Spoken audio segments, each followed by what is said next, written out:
Copyright disclaimer under Section 107 of the Copyright Act 1976. Allowance is made for fair use for purposes such as criticism, comment, news reporting, scholarship, and research. Fair use is a use permitted by copyright statute that might otherwise be infringing.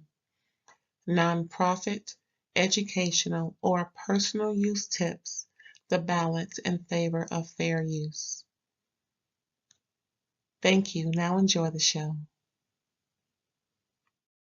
Hey, what's up, y'all? Thanks for tuning in to another episode of RAERAEs Review. And tonight I'm talking about BELLE Collective. My favorite ladies are back. You can ring my bell. Ring my... I love this show. This and Marriage to Medicine are my two favorite shows. No cap. Season 5, we're here. Episode 1, it was good tonight. It was good. I just have one gripe. I'm just gonna get off my chest, but before I do, thank you for tuning in, and please like, comment, subscribe if you haven't already, and please share with the people. All I need is approximately 885 more subscribers so we can get this show on the Rizzo. But yes. Okay, back to my gripe. I just really wish JJ ex-wife was not on this show. She just bring the property value down. I mean, there were no fights, there were no trifling situations until she got on the show. And from last season, like I said, up until now, she has a problem. I'm sure they're gonna fight again, because apparently that's what she about. Again, these ladies have been arguing, shading, talking kind of grimy and greasy, and still they know how to keep their hands to themselves. But now they got this Street Fighter Chun-Li chick on the show, and let's just hope she keeps her hands to herself, and let's hope that perhaps she can, turn this around for her, because she will always be what I see her as. I am going to go there. I'm not going to go there. Anyway, we're going to just move on in to this show. And then we have a returning character who was brought on the show by Latrice. Again, Latrice keep bringing these strays on the show. The wanting to confront people that they've been wanting to confront. And it's problematic. And if I'm not mistaken, in the preview for the whole season, even that little Street Fighter is involved in some type of don't touch me stuff, possibly putting their hands on people. What is going on? Listen, On got enough problems over there in Huntsville now. We don't... Child. And I'm so glad I ain't in none of that mess. But God bless the mess. Peace and blessings to everybody involved in all that. I'm glad us over here, we good with everybody. I'm good with everybody. I don't have no issues, especially with nobody around Huntsville. Because now I got my opinions, and wait till they start coming on. I'm gonna be reviewing that too. So just to give you a little info, I'm reviewing own shows, i.e. BELLE Collective. That's why you hear Love and Marriage Huntsville, Love and Marriage DC when they come back. I wasn't really keen with Detroit. It didn't really catch my eye. I was in and out. I was in the first season for the most part. The second season, I just kind of caught it every blue moon, catch little tidbits, but I didn't really see a whole episode, I don't think. Maybe one or two, but I really don't even remember watching a whole episode of Detroit. Joy and Clifton are my favorite from DC. They are my favorite. I really love them. They're the realest. I love their style. They don't really get into nothing unless somebody really gets in with them. And even then, they'll still hold back. I like the Tylers. I'm not too fond of the is it Silva or Da Silva? I'm not too fond of them. They think they ish don't stink. And everybody needs to start calling him Quick because there's only one DJ Quick, and he's here on the West Coast. He is Quicksilver. So everybody to get that straight. For everybody who watches Love and Marriage DC, his name is Quicksilver, not DJ Quick. Just a, just a little, as Aikisha call it, collective correction. Anywho, Bravo shows, Selling Sunset, RuPaul's Drag Race. What else am I reviewing? That's pretty much it. Real Housewives, of course. So yeah, let's just dig on into this Belle Collective. So we start off with Aikisha. Thankful to the Ferris Street Project Collective congregation, her proposal was approved. Yay for Aikisha. And she's on the phone with Willie, letting him know since he's all the way over there. And is it Jersey or New York? I forget which town he's in, but he's on the West Coast. And she's just showing him her office space and everything. So their bar called Bricks and Hops or something like that they have over there on the East Coast, there's going to be one on Ferris Street in Jackson, Mississippi. I just may visit. I got some folks out there. I gotta find out how far that is because I may not be able to visit if I visit them. But anyway, I mean, ain't like everything in Mississippi is across the street. And she's more towards Memphis. So let me just see while we talking. So yeah, so Sogucci comes through. And she's eyeing the place, said, oh, this is really cute. Congratulating her on everything. Aikisha kind of mentioned maybe, if you're, no, actually, so Gucci mentioned she wants an office space too. She was telling JJ. And, pretty much Aikisha was like, well, maybe we can do a dual space thing. Go in together. Woo-de-woo. Now, Aikisha, you just got your stuff together now. I don't know if you want to partner up. I don't know. Anyway, okay, that's 3 hours from now. No, we won't be doing that. Yeah, I won't be going nowhere near Bricks and Hives in Jackson. So, anywho, that's like the whole doggone state. Golly. It sure is, child. Oh, that's a long way. Well, anyway, that was a good idea. I'll just, look at it from a distance on the internet. So Sogucci comes through, and Aikisha's thinking about, well, maybe we can do a partner space. And Sogucci is like telling JJ now that Aikisha got her space, maybe she should get her office space. So we'll see. It was pretty cute. They look really cute in their spring colors. Next, we see Glendale without his necklaces, child, painting. And then Lateishia comes in. Lateishia. I don't stop calling her Lateishia like other folks. Lateishia. That's it. Lateishia comes in helping, but she dressed up like she about to go right back outside. So apparently that's their home that they bought. They've been rented out 3, 4, 5 times over, and now they want to sell it. So, she came over to help, and she's identifying things that aren't fixed yet. And he's like, "Would you come over here to help or to dictate?" So apparently, Lateishia wants to hire somebody to get these things done, but Glendale, without his necklaces, child, he didn't have them on today. He said he gonna get them done. She's like, well, when? Because she's looking around like, okay, so when gonna get it done though? What's going on? So he's like, did you come here again? Did you come here to help, or did you come here to dictate? Then he's talking about, no, she's talking about the vow renewal. Apparently, they were supposed to renew their vows, and it hasn't happened because, y'all hold on to your horses for this, because they both need to improve upon themselves. It seems like every time Lateishia mentions that they're in a great space, I don't know how many times we heard that season 4. They're progressing. It's all good. They're moving forward. And then the next time we see her after, I don't know, months, it's something didn't happen. I wonder what happened. And she's not, did she find somebody else in his DMs and she ain't saying nothing? What? Some money missing and he ain't really coming. I don't know, child. It just seems like she really can't trust him. She's questioning him about this house. They did the vow renewal. Child, I don't know, child. I don't know. But anyway, he said he don't want to keep going back and forth.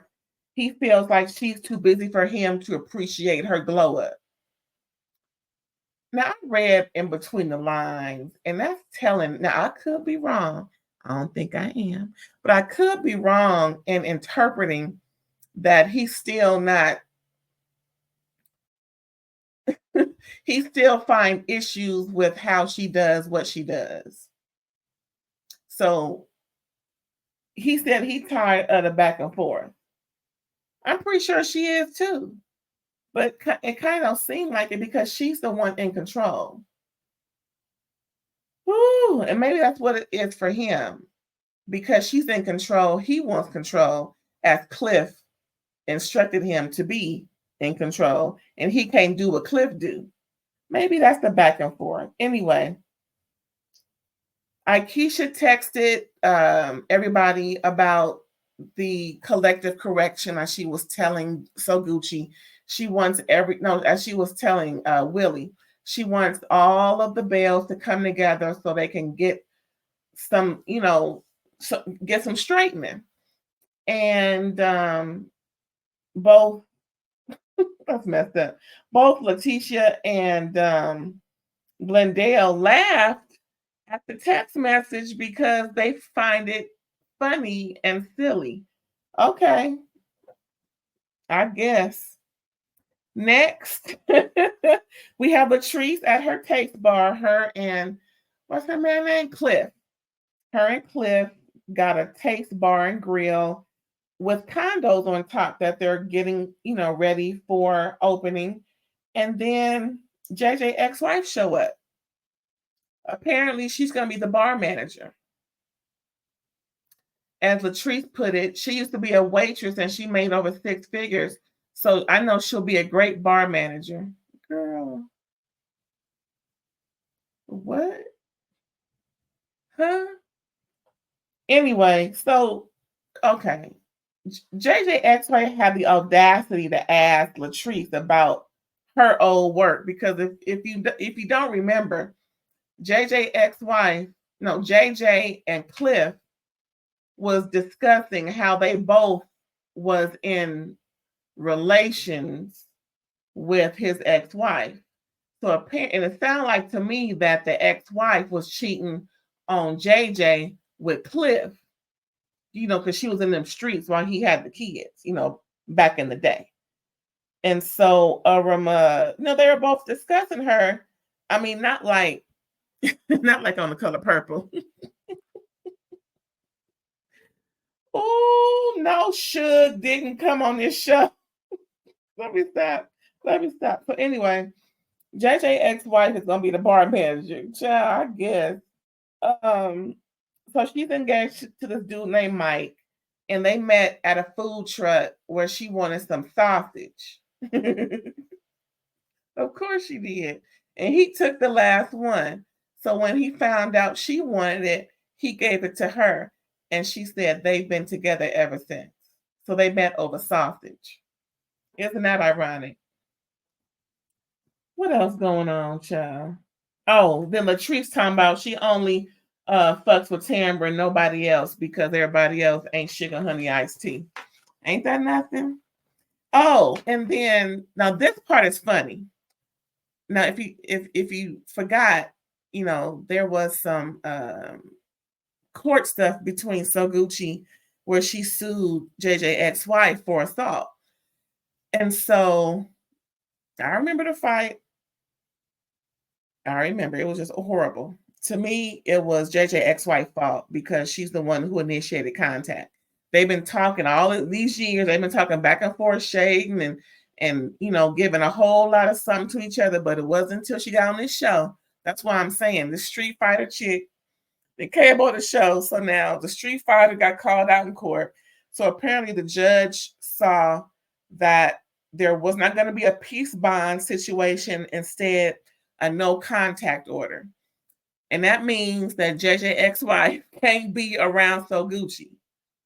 Now, until they say both of them have a no contact order, that's one thing. But it was said that the Street Fighter, JJ ex-wife, who loves sausage, has a no contact order with Sogucci. And, so I'm just thinking, why is Carlos bringing this mess on this? Ooh, I really wish he would have left her where she was. Anyway, next we see Marie. Marie takes her daughter and her grandson to the park, and they're having fun. And Marie says she lost 50 pounds now that her lupus is in remission. She's no longer on that steroid called prednisone, and she's looking great. Now I know why she was on the gram in bikinis and stuff. Now she was always, a pretty nice sized woman, but I just thought maybe she just lost some weight. But yeah, she said she lost 50 pounds. I'm like, 50? She didn't look like it. Well, from what I know, what 50 pounds looked like, it didn't seem like she lost 50. It seemed like she lost some, because 50 is a lot of weight. She was already with a size, 8? You would think at 50 pounds, she'd be like a size 2. I'm just saying. Anyway, she looks like she's like a size 6. I'm just saying, maybe 15, 20 at the most. But anyway, she said she lost 50. I ain't challenging it, but I'm just saying her weight, well, maybe it was just a lot of air. Anyway, it just don't look like she lost 50, but good for her. I'm glad that her health is better. And then her cousins come through. Her 2 cousins. Now, first of all, I'm mad at one cousin. I think her name is Sue. She came through in some houndstooth, just fucking up all the hounds and the tooth. I mean, if you're gonna put on a fit, you're gonna have to put on something and make it look good. Now, I'm not saying because of her shape, well, in a way, but it was unflattering. And I'm only saying this because houndstooth is my favorite.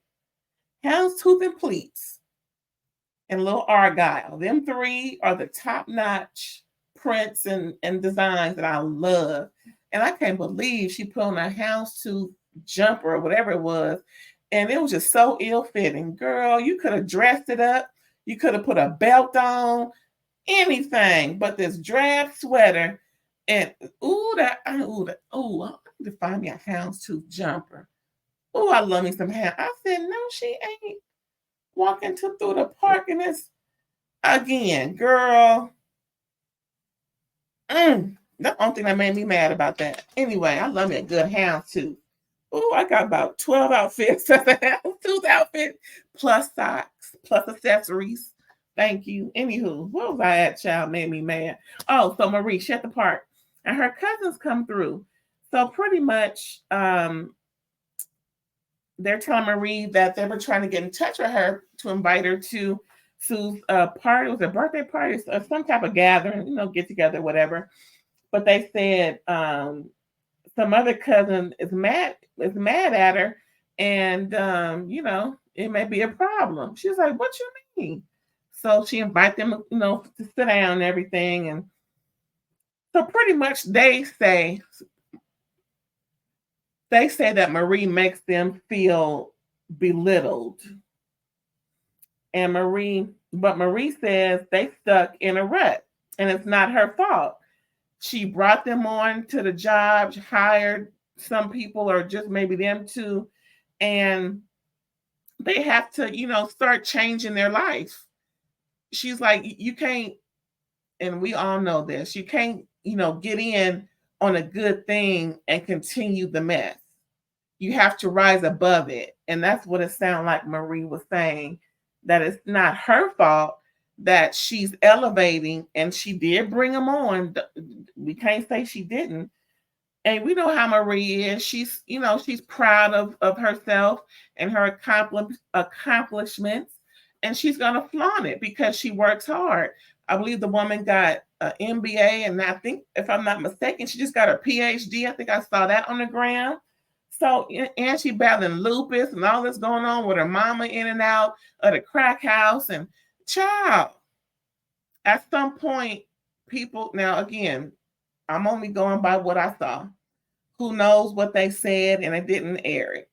But when people bring you on to a good thing, you can't keep waddling in the mess that you in. You're gonna have to, get out of that. And that's what she said. That's what Marie said specifically. They're in a rut, and it's not her fault. She tried to help them. She's, tried, and I believe she said some people are still hired by her. It's not them to. Anyway, both cousins, and I guess the other one too, feel like Marie belittles them. Maybe it's because Marie is a little flashy, and they don't have what she has. But so in essence, Marie needs to check herself a little bit, knowing that people are in a rut. Maybe she shouldn't be so, maybe she shouldn't voice it so much around them, and just tone it down. You ain't got to wear certain things that are, obviously luxury when you go around folks who don't have it. It's a way to tone down what you have. I mean, if that's your car, that's your car. You can't help what you drive and everything. It is what it is. But maybe she shouldn't, discuss her accomplishments. Maybe just the graduations, but not every time that they, have something very lucrative that she should discuss. It's just certain things that possibly Marie can do to curtail how they feel now that she knows. So she did apologize because it wasn't her intent to make them feel that way. Again, we never know who we offend, but at the same time, when people are self-conscious, or, they feel, the way that they feel because of your success, you really can't help that. And it's not really Marie's fault. I'm glad that she, humbled herself and apologized. I don't think she should have, but, their family and Marie wants things to work. And that's good. That's good. Like Marie said, you can lead a horse to water, but you can't make him drink. Oh, child. Anyway, so pretty much we're ending out the episode with the collective correction that Aikisha sent for everybody. So everybody's coming but Marie. She couldn't make it. So Aikisha showed them and told them her proposal was accepted, and they're looking at the new bricks and hob space, and everybody got on heels, looking uncomfortable, having to walk down the street, child. So they go to the back and have their sit down correction of the collective. Now, this is going to go real fast a little bit. Okay, so the meeting starts. Lateishia airs out and cries about not being close to Latrice. There's some things that she has to say, but she wants to say them to Latrice more in a private situation. Latrice says, excuse me, and Lateishia feels like Latrice is not her friend at the moment, and she's really sad about it. Aikisha heard from Latrice that Lateishia and Glendale and his necklaces tried to set up a girl for Willie through his DMs. Now, what was strange was they didn't resolve that. I mean, Latrice didn't, say much, but Lateishia adamantly denied all of that. Child, Lateishia took that real calmly, and it seemed like I would have got real upset over Latrice, and we would have had more of an shouting match.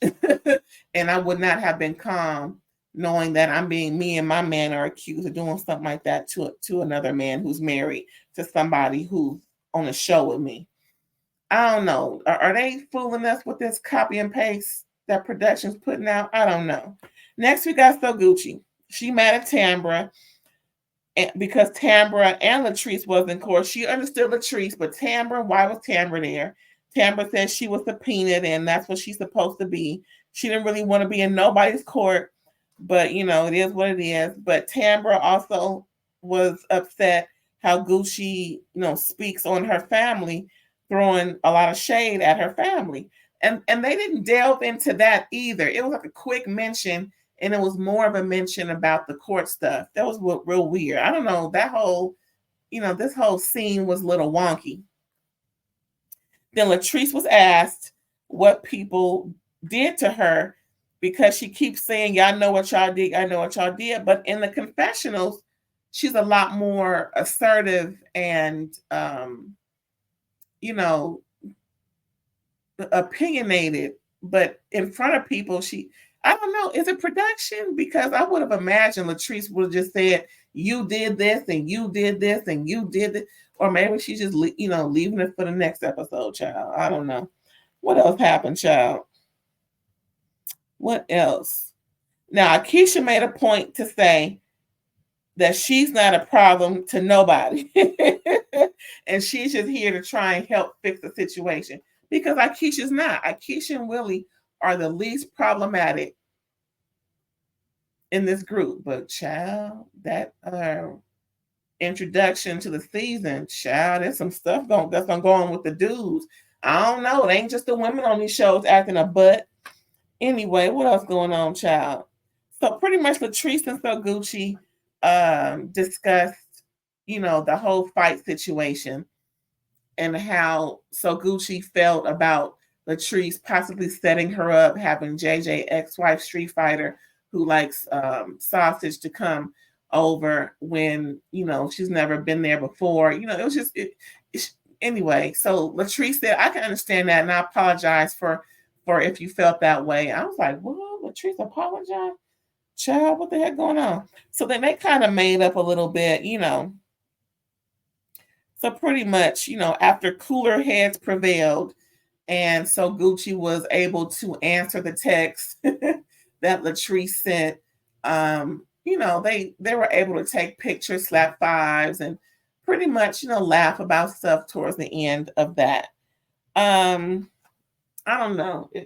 That whole meeting was a little sorry, if you ask me. Then the last part of the episode, child, Latrice meets up with Antoinette. Now, Antoinette was on the first season. She was a doctor who was getting divorced and setting up her own practice. So now she got her practice, mint dentistry, whatever it's called. And this lady is problematic. Again, Latrice is bringing on people that wants to confront people who's been getting on their nerves for I don't know how long. She said it's been 4 years that she's been waiting to get back at Lateishia over that comment and discussion they had at the reunion, talking about how Antoinette was making a pass at her husband, Glendale. I don't think he was wearing his necklaces then. And she been waiting 4 years because she don't appreciate it. She said she don't like none of them heifers. Now she don't know Aikisha, but she don't like none of them. Only girl she like is Latrice, of all people. Child, I'm good. Latrice, you looking real shady and trifling. Sogucci, girl, keep your head up because JJ ex-wife Street Fighter who likes sausage is on this show. But then again, like I said, the preview of the whole season, it looked like JJ ex-wife Street Fighter who likes sausage was crying about some stuff with Sogucci, and it looks like perhaps they may have a moment of reconciliation, which is, which sounds good. We hope. Lateishia and Glendale and his necklaces. I don't know about them. I used to like her. She was my favorite, but I don't know. Tambra, they showed a picture of her little baby girl. She's so cute, looking like her daddy Greedy. Marie just going through, hopefully things will be well. But she did mention something very horrible happened in her home. I think someone tried to take her out, or there was a pow. Some firing of pals in her home. Something happened. So we're going to find out. But yeah, that was Belle Collective. We're back. Season 5, episode 1. Check it out. And thanks again for tuning in. I'm going to catch you next time. Yes, my girls are back. You okay?